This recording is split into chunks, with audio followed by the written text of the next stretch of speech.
ज़्यादा कुछ नहीं है हमारे पास। महाराज जी बहुत छोटी समाज है, छोटे से लोग हैं, सलीमाबाद के हैं, बस खाते पीते हैं, बस बस रहते हैं, है ना। बड़ी उदासीनता आती है। अरे महाराज आप इतना समृद्ध तो बना दो। नहीं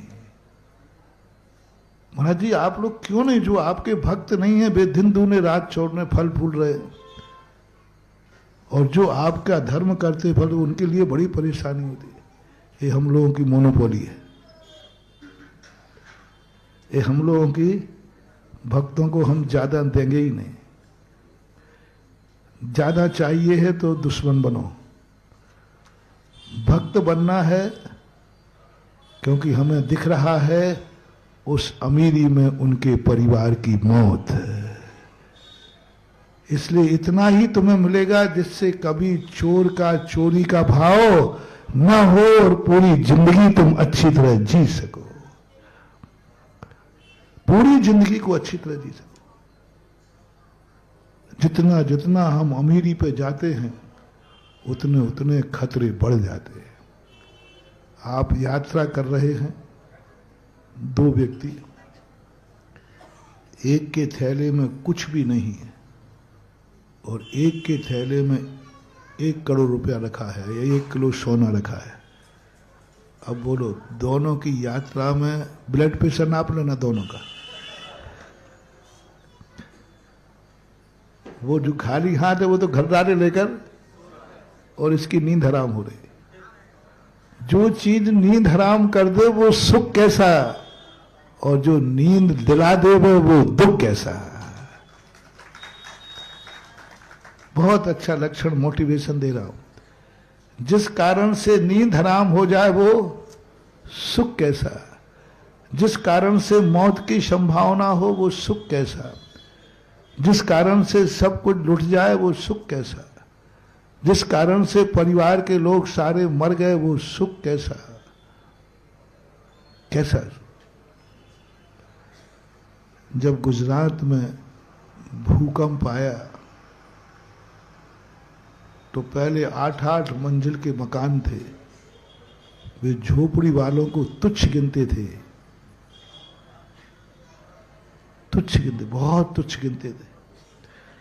और जब भूकंप में सारे के सारे 8 मंजिल वाले धराशायी हो गए और झोपड़ी वाले, तो वहां भी यही आया, हे प्रभु तूने ये 8 मंजिल क्यों बनवाई, आज हमारी झोपड़ी होती तो हम भी जिंदा होते।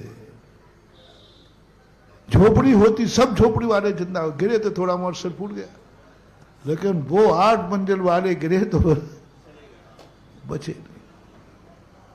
झोपड़ी क्यों नहीं दी मुझे। ऐसे मौके भी आते हैं, ऐसे मौके भी आते हैं जिंदगी में जहां बिल्कुल पासा उल्टा पलट जाता है। इसलिए कभी भी अपने जिंदगी में एक मोटिवेशन लो, जब भी कोई घटना घटे कम से कम एक मौका दो, शायद ये दुर्घटना अच्छे के लिए आई, शायद जो होता है अच्छे के लिए होता है। यदि ये परिणाम अपना आ गया तो बुरे दिन ज्यादा दूर नहीं है। किस्मत भी सोचेगी कि भाई ये बुरे दिन को भी अच्छा कह रहा है, इसका अर्थ है अब इसको ज्यादा दिन बुरे दिनों में नहीं रखना। उसके बुरे दिन लंबे समय तक चलते हैं। जो अपनी किस्मत को कोसते हैं, अपने दिन को बुरा दिन मानते हैं, उनके दिन बुरे लंबे दिन तक जाते हैं। और ये बहुत बड़ा सोच दे रहा हूं। और यदि तुम बुरे दिनों में ये सोचना शुरू करो, शायद ये बुरा दिन कुछ अच्छे के लिए आ रहा है। गरीबी आई है कुछ अच्छे के लिए आई है, कुछ ना कुछ अच्छा होने वाला है, कुछ ना कुछ अच्छा।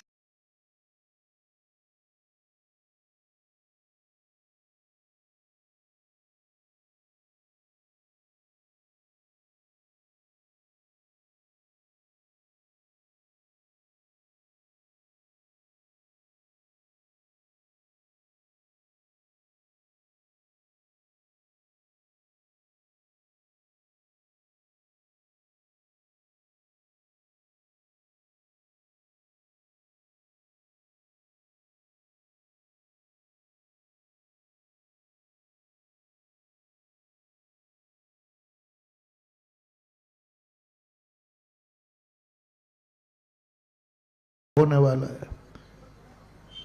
आप देखना, आपका बुरा दिन साल भर चलना था, 6 महीने में निकल जाएगा, क्योंकि आपने सोच पॉजिटिव कर दिया। नहीं, ये बुरा दिन नहीं आया, ये अच्छा आया। रास्ते में कांटा लग गया, अच्छा लगा, हमारी गति धीमी हो गई, शायद तेज गति से कुछ और हो सकता था। गाड़ी चूक गई, अच्छा हुआ, शायद कुछ दुर्घटना से बच गए। बीरबल की कहानियों में आती है, कहानी बहुत बार सुनाई मैंने। एक बार बीरबल की उंगली कट गई, वो बादशाह की। तो बादशाह बोले, बीरबल मेरी उंगली कट गई। बोले, राजा साहब जो हुआ सो अच्छे। राजा कहता है, तू मेरा मंत्री होगा, 2 शब्द दी से सांत्वना के नहीं, 2 शब्द भी नहीं बोला, अरे राम राम राम, बुरा हुआ, ये अच्छा नहीं हुआ। लोग ये सुनना पसंद करते हैं ज्यादातर, अरे बुरा हुआ, ये ठीक नहीं हुआ। लेकिन बीरबल ने कहा, साहब जो हुआ अच्छे के लिए हुआ। अब ये कहते ही था, तू मेरी उंगली काटने पे अच्छा कह रहा है, कल गर्दन कट जाएगी तो भी तू कहेगा अच्छा हुआ। उनको मंत्री पद से निकाल दिया। अब राजा साहब भटक करके एक दिन जंगल में पहुंचे। वहां भी लोग, जो जंगली लोग थे, उनको नरबली चढ़ाना थी, चलती थी परंपरा। उन्होंने सोचा कि ये व्यक्ति अच्छा हट्टा खट्टा है, भटक गए थे, कोई था नहीं सेना में, उसको पकड़ के ले गए। और बलि चढ़ाने के पहले उनके जो भी करने वाले होते हैं उसको चेक करते कहीं। तो उन्होंने पूरी चेक की तो उंगली कटी थी, खंडित है। बोले, हटा इसको, ये तो खंडित है, भगाओ इसको, भगाओ, इसको बेदी पे से उतारो। फिर लौट के भाग गए और कहने लगे, बीरबल को बुलाओ, वो तो सर्वज्ञ है। बीरबल को बुलाओ, वो तो भविष्य जानता था। आज यदि उंगली नहीं कटी होती तो गर्दन कट गई होती, और गर्दन उंगली कट गई थी, इसलिए आज मैं बच गया। तभी से ये कहानी चली, जो होता है अच्छे के लिए होता है। यदि ये सोच अपनी जिंदगी में बन जाए तो हम बहुत कुछ कर सकते हैं। और उसी चीज के लिए, चीज एक ही है, या एव नित्य क्षणो क्षण को नया। हाँ, और यदि निरपेक्ष हो जाए तो स्वप प्रणाशिना, वही वस्तु यदि निरपेक्ष है तो प्राणों का नाश कर, स्वयं का नाश और पर का नाश। तथैव तत्वम, यदि सदैव सामान्य यदि हो जाए, उसी वस्तु को यदि हम सापेक्ष कर लेते हैं, सो परोपकारिणः। विमलनाथ भगवान की स्तुति में पूज्यवर समंत्रभद्र महाराज ने कितनी बड़ी बात कह दी। उन्होंने बदला नहीं, तथैव, वही चीज, जिस चीज से तुम दुखी हो रहे हो वही चीज तुम्हारे लिए उपकारी बन सकती है, वही चीज उपकारी बन सकती है। बस तुम्हें थोड़ा सा बदलना है। तुम्हारा यह संसार बहुत बुरा है, लेकिन यदि चेत जाओ तो संसार भी बहुत अच्छा है। धन बहुत बुरा है, लेकिन यदि धन का सदुपयोग कर लो तो धन जैसा अच्छा ग्रस्त को दूसरा हो ही नहीं सकता। धन तुम्हारे लिए बहुत अच्छा है, और धन ही बहुत, धन बुरा हो भला कहिए। धन जिसके पास है, ये मत सोचो कि हमारे पास धन बहुत है, यही धन तुम्हें बर्बाद कर देगा। पूरे परिवार को, उसको मरण को प्राप्त होना पड़ा, डाकू ने आकर के मार दिया। यदि धन नहीं होता तो काय को जाता, नौकर की नियत क्यों बिगड़ती। अब बस वही धन से हमें अपनी जिंदगी बचाना है। महाराज धन आ रहा है तो मैं क्या करूं,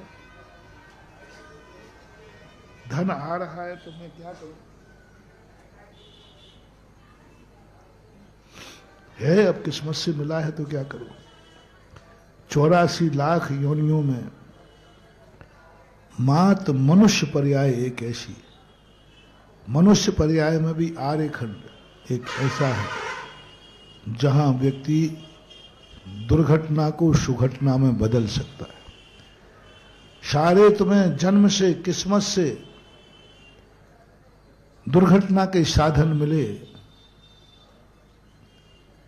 यदि हमारी बुद्धि जाग जाए तो जिन जिन से हमारी मौत हो सकती है, जिन जिन से हमारी जिंदगी का विनाश होता है, हम उन सबको छोड़ते हैं। जिन जिन के कारण से हमें दुख होता है, मैं पहले ही से छोड़ देता हूं। ज्ञानी व्यक्ति दुर्घटना के मार्ग को पहले से छोड़ देता है। मैं पहले ही से छोड़ता हूं। मैं त्यागी बन के मरूंगा, मैं अनाथ बन के नहीं मरूंगा। मैं रहित होकर के नहीं, मैं सब छोड़ के नहीं मरूंगा, अपने बुद्धि पूर्वक छोड़ूंगा। मेरा कोई सब छुड़ा लेगा।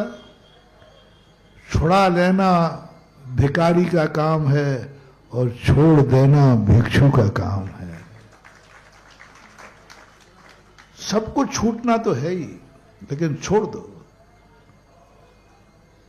छोड़ दो। छोड़ने के बाद कोई ज्यादा क्रिया नहीं है, छूटना तो है ही। उसी को जब छोड़ देता है तो वो ज्ञानी कहलाता है। धन का या तो तुम त्याग करो, धन तो तुम्हारी किस्मत में लिखा है। जिनकी किस्मत में धन लिखा हो, हम दो लोगों को उपदेश दे रहे हैं। एक तो गरीब को दे दिया मैंने, चिंता मत करना, तुम्हारी गरीबी तुम्हारे लिए, बोल दो ना थोड़ा, अच्छे के लिए। गरीबी आई तो अच्छा हुआ। रात में सिर दर्द कर रहा है तो सुबह क्या बोलना है? अच्छा हुआ कि तुम सोए नहीं। नहीं तो सोते सोते भी कई लोग कम से कम जाएंगे तो जागते हुए तो जाएंगे। और या फिर तुम्हारी किस्मत में ऐसी वस्तुएं लिखी हैं, धन लिखा है, मकान लिखा है, परिवार लिखा है, तो जैनाचार्यों ने उसे कहा इसको कन्वर्ट कर दो। तुम्हारी किस्मत इतनी अच्छी यदि तुम मान रहे हो, धनवान यदि अपने आप को अच्छा मान रहा है, तो चोर के घुसने के पहले धन चोर ले जाएगा, साथ में प्राण भी ले जाएगा। इसलिए धन चोर न ले जा पाए, उसके पहले ही सिलमनाबाद के मंदिर में लगा दो। और बड़ा लगाना हो तो बाजू में कटनी है चैतन्योदय तीर्थ क्षेत्र। अब वहां तो कोई माल बचा नहीं, 24 ही थी, सो वो पूरी, फिर भी निकाल लूंगा तुम्हारे लिए कोई आइटम, क्योंकि लगे ग्राहकों को कुछ ना कुछ। जब ग्राहक लगा हो ना, तो वो माल भी दुकान पर लाना पड़ता है जिसका तुम धंधा नहीं करते हो, क्योंकि ग्राहक क्या है, ऐसे ही कुछ दानी ऐसे भाव बनाए तो आइटम भी निकालना पड़ते। हम निकालते हैं, वही नई खोज कर लेते। ऐसा ही तुम्हें करना है। चोर न ले जा पाए, छापा न पड़ पाए, हमारी आंख बंद ना हो पाए, उसके पहले ही हमें अपने धन का सदुपयोग करना है। त्याग तो नहीं सकता मैं, त्यागने की हिम्मत तो तुम्हारे में, उसके लिए तो अध्यात्म वृत्तस्य तदंग भूतो मभ्यंतरम केवलम। त्याग के लिए तो बहुत कलेजा चाहिए, त्याग के लिए तो बहुत हिम्मत चाहिए। त्याग व्यक्ति से जल्दी नहीं होता। पुण्य को त्यागना, पुण्य के फल को त्यागना बहुत कठिन मानो, लेकिन पुण्य के फल को दुरुपयोग ना हो पाए, उसके पहले सदुपयोग कर लेना। एक व्यक्ति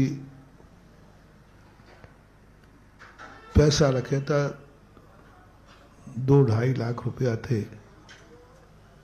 लोगों ने कहा भैया शांति धारा की बोली ले लो। कमेटी वाले कहते नहीं, अब नहीं लेंगे, अब नहीं लेंगे।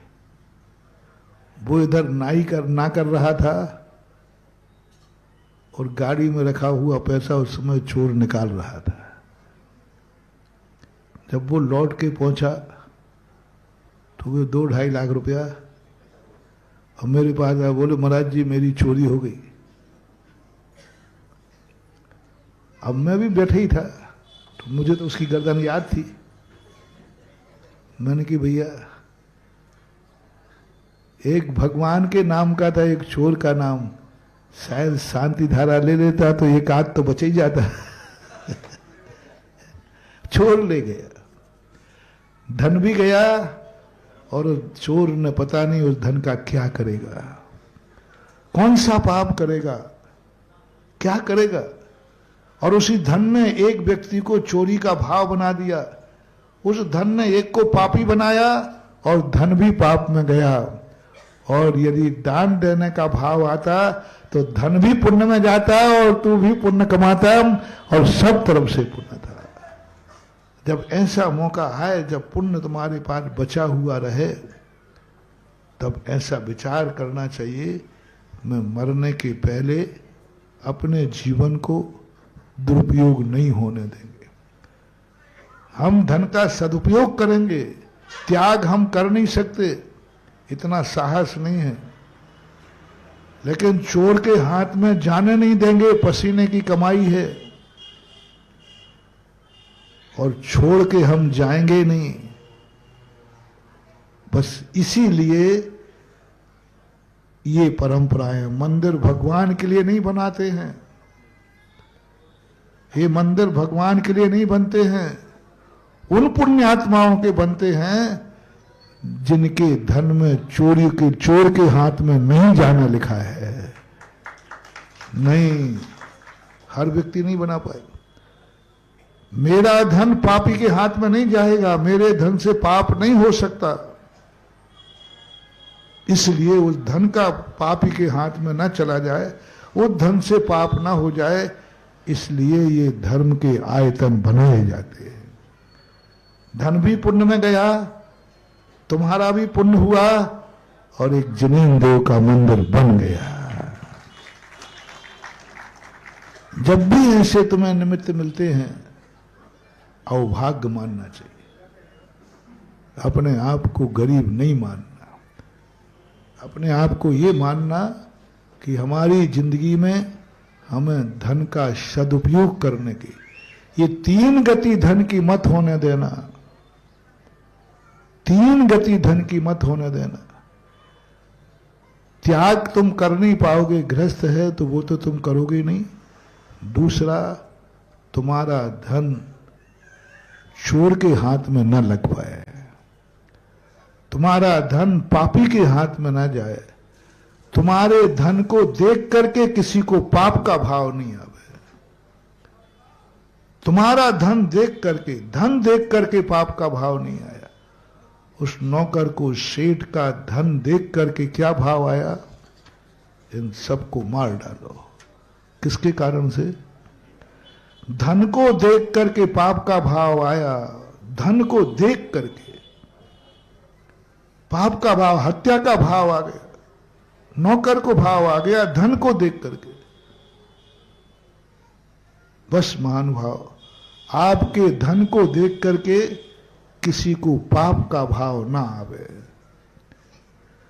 आपका धन कोई डाकू के हाथ में ना जावे, पाप में ना लग जाए। तुम नहीं लगाओगे, लेकिन डाकू तो लगा सकता है कि नहीं? तुम नहीं लगाओ, कोई बात नहीं, डाकू लगा। महाराज जी हम अपने धन से कोई पाप नहीं करेंगे, लेकिन चोर को तो रोक नहीं पाओगे ना, वो तो कर। और तीसरा, होश में कमाया है तो छोड़कर मत जाना, होश में ही लगा के जाना। मरने के बाद कमाया है कि जिंदा होने के बाद? जिंदा में कमाया है तो गमाना भी जिंदा में है और पाप में लगाना नहीं। इसके लिए ये सारी उपक्रम जिनवाणी माँ या हम लोग आपको बताते। कितना बड़ा पुण्य एक मूर्ति बैठाल देता है, कितना बड़ा पुण्य लगता है। एक बार कहीं सुनाया था, एक समूषण की चतुर्मुखी मूर्ति बैठ रही थी, लोग पकड़ के लाए एक सेठ जी को, बोले महाराज जी इनसे कहो मूर्ति। वो कहते साहब मैं नहीं बैठा पाऊंगा, तुम लोग पहले तो यूं करने की आदत है। वो पता नहीं क्या है, 90% तुम किसी भली बाद में थोड़ी बहुत पकड़ना पड़ती, फिर यूं करना पड़ती है। पहले तो कैसी जाएगी पहले तो मना होता है। अरे पहली बार में हाँ कह दो, दिन दूना रात चौगुना बढ़ेगा। और किसी के कहने के पहले ही हाँ कह दो ना, तो बहुत बड़ी चीज है। वो नहीं क्या, उन्होंने कहा नहीं साहब मेरी हिम्मत नहीं, मेरी शक्ति नहीं, बहुत महंगाई है, लोग सेठ जी मानते नहीं है, लोग कमेटी वाले। 2 महीने बाद उसके यहाँ छापा पड़ा, 8 करोड़ तो नकदी निकले, सोना चांदी निकला। कुछ कारण से उसको अरेस्ट भी होना पड़ा। अब आचार्य सिंह के पास दिखाया, महाराज जी ये है। तो आचार्य सिंह कहते देखो, धर्म कार्य की एक मूर्ति के लिए धन नहीं था, और आज धन भी गया, जेल भी हुआ, सब कुछ 10 लाख क्षण पर भी जेल में काटे। तो ऐसी स्थिति जब कभी निमित्त मिलते हो और तुम्हारी समर्थ हो, शक्ति हो, तो ये मान के सोचना चाहिए कि हमें अपने धन का, पुण्य का सदुपयोग करना है। मूर्ति बैठाने का कार्य कोई साधारण कार्य नहीं मान। 2 बातें आपसे कहता हूं, 2 कार्य है। तुमने हम लोगों को नमोस्तु किया है कि नहीं? सिमरनाबाद वाले बताओ थोड़ा। नहीं मैंने देखा नहीं है। हाँ कर रहे, सब कर रहे। ईमानदार आदमी हो। हमारे छुल्लक जी तो जिज्ञासा बुलवाने के बाद करवाई देते हैं। मैंने जबरदस्ती करा रहा है फालतू। ये कराते हैं सो कर लेते हो कि तुम्हें करने का भाव अच्छा लगता है। मान रहे तो ईमानदार आदमी हो, भक्त हो, भक्त लोग हो, परम भक्त हो। लेकिन ध्यान रखना, ये नमोस्तु करना व्यवहार है, और व्यवहार को लौटाना पड़ता है। व्यवहार दुनिया की सब, किसी का कर्जा खा जाना, लेकिन व्यवहार कभी नहीं खाना। जिसके यहां का व्यवहार आता है उसको व्यवहार देने जाना ही, चाहे भरी वो 100 रुपए का लिफाफा है, लेकिन कहते ना भैया जाना तो पड़ेगा, वहां से हमारा व्यवहार, तो जाना तो तुम्हें पड़ेगा, व्यवहार। तो ये भी व्यवहार है। अब तुमने हमारा नमोस्तु किया है, अब तुम कुछ ऐसा भेष बनाओ। तुमने किस भेष में नमोस्तु किया? अब तुम जब महाराज बन जाओगे तब ये कर्जा चुकेगा, नहीं तो कर्जा है। और साधु का कर्जा बेटा ब्याज भी नहीं चुका पाओगे। अब महाराज जी क्या करें, मुनि तो बन नहीं पाएंगे। अब 2 तरीके हैं। तुम पूज्य नहीं बन सकते हो, गृहस्थ को बहुत बड़ा मौका जिनवाणी ने दिया। यदि तुम पूज्य नहीं बन सकते हो तो अपनी जिंदगी में ऐसी पूज्य वस्तु बनाओ जिससे जिनको तुमने नमोस्तु किया वो भी नमोस्तु कर ले रहे हैं। ऐसी पूज्य वस्तु बनाओ। अब ऐसी 2 ही वस्तुएं हैं जिनको मुनिराज भी नमोस्तु करते हैं। एक जिनेन्द्र देव का गंधोदक, महाराज बना नहीं सकते लेकिन महाराज सिर पे, और दूसरा जिनेन्द्र भगवान की मूर्ति, मंदिर बनाओगे तुम, और जब महाराज आए तो नमोस्तु करो, भगवान महाराज जी छुप गया। हमने नमोस्तु ये योग्य नहीं बन पाए, लेकिन हमने अपने धन से एक मूर्ति बैठाल करके इतना बना दिया कि हमारे गुरु महाराज भी उसको नमोस्तु कर रहे हैं। अब ये अधिकार मुनियों के पास नहीं है। मूर्ति कौन बैठाल सकता है, लेकिन मुनिराज नमोस्तु कर सकते हैं कि नहीं। अब ये है गृहस्थ का कर्जा चुकाने वाला। वो स्वयं पूज्य नहीं बन सका तो उसने एक ऐसी पूज्य वस्तु बैठा ली। कितना पुण्य है एक मूर्ति बैठा ले। मुनिराज तुम्हारी धन के हाथ के मैल पर मूर्ति बैठी है, धन के बल पर मूर्ति बैठा ली है, और वो मूर्ति तुम्हारे छोटे से धन पर बैठी है, जिसके चोर के हाथ में लग जाता है तो पता नहीं क्या करता है वो। वही धन तुम्हारे मौत का कारण बन जाता, उसी धन से तुमने मूर्ति बैठाल दी। आज मुनिराज भी उसको नमोस्तु करते हैं। धन वही है कि दूसरा? वही धन है। मां सदुपयोग वाली बात है तो बहुत बड़ा काम। अभी हम चर्चा कर रहे थे, यहां चतुर्मुखी मूर्ति बैठना है, तो प्रथम मूर्ति जो सम्मुख बैठेगी वो तो हो गई थी। अभी चतुर्मुखी में 3 मूर्तियां बाकी हैं। इनका कहना है 3 मूर्तियां अभी हो सकता है, क्योंकि मंदिर में मूल नायक के, हमने पहले ही कहा ना, जो होता है पहले मैं ये सोचता था मंदिर बहुत बेकार है, इसकी दिशा बिल्कुल गलत है। अग्निमुखी है ये मंदिर। अग्निमुखी मंदिर अच्छा नहीं माना जाता है। पूर्वमुखी होता, उत्तरमुखी होगा तो मंदिर अच्छा माना जाता है। लेकिन आज जब मंदिर गए हम, तब मैं चर्चा कर रहा था तो वहां मंदिर में भाव आया। मंदिर ने कहा, बाबा जी आप क्या कह रहे हो, मैं बुरा हूं, मेरी दिशा बुरी है। मैंने कहा हाँ, अग्निमुख अच्छा नहीं होता, शास्त्र में लिखा है। बोले बाबा जी आप थोड़ा दूसरा सोचो। आज विमलनाथ भगवान को आप पढ़ के आए हो, सुपर प्रणाशिना सुरो परोपकारिणा, ये 2 शब्द आए। आपने हमारी बुराई तो कर दी क्योंकि हम अग्निमुखी हैं। अब आप विमलनाथ भगवान की दृष्टि से देखो। विमलनाथ भगवान होते तो क्या सोचते? तथैव च, वही मंदिर वही चीज कि आपको प्रशंसा करना पड़ेगी कि ये अग्निमुख होना अच्छा है। मैंने कैसे अच्छा है? तो बोले ऐसे नहीं, आप सुधा सागर की दृष्टि से मत देखो, आप विमलनाथ भगवान की दृष्टि से देखो। विमलनाथ भगवान ने क्या कहा, समंतभद्र महाराज ने विमलनाथ भगवान की क्या बात कही? तो मैंने कहा कि उन्होंने तो पहले कहा वही प्राण नाशिना है, सुपर नाशिना, तो बस यही देखो। अरे मैंने तुरंत समंतभद्र महाराज को नमोस्तु किया और विमलनाथ भगवान आ गई मुझ में अकल, आ गई। तो बोलो अब क्यों हुआ ये अग्निमुखी?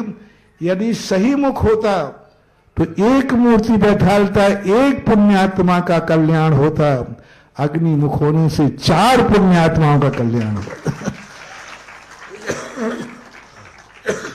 बोलो एक का कल्याण होना ज्यादा अच्छा है कि 4 का? और यदि अग्निमुख नहीं होता तो मूल नायक 1 मुखी बनते कि 4 मुखी? 1 मुखी बनते। और अब कितने बनना है? तो हो गया ना वरदान, स्वपरोपकारिणा, है ना। मंदिर का अग्निमुख होना भी किसी का वरदान है। उन 3 लोगों का कोई ना कोई पुण्य जाग रहा है, जो ये कहते हैं कि हमारा पैसा पाप में नहीं जाएगा, हमारे पैसे से भगवान की मूर्ति बैठेगी, हमारे पैसे से हम वो चीज बैठा लेंगे जहां हमारे गुरु महाराज भी उसको नमोस्तु करेंगे। मैं तो पूज्य नहीं बन पाया, लेकिन मूर्ति बनाऊंगा। और 3 पुण्यात्मा, एक तो पक्का, एक तो बैठना ही था, चाहे सीधा होता चाहे कैसे ही होता, एक तो। लेकिन उन 3 पुण्यात्माओं, अग्निमुख मंदिर होने से 3 मूर्तियों को, 3 भव्य आत्माओं को पुण्य मिला। उनके पुण्य से उन्होंने कहा कि नहीं, मेरे अशुभ को भी शुभ में परिवर्तन करेंगे। वे 3 मूर्ति वाले कौन सा पुण्य होगा उनको? पहली मूर्ति वाले को तो पुण्य लगेगा मूर्ति बैठाने का,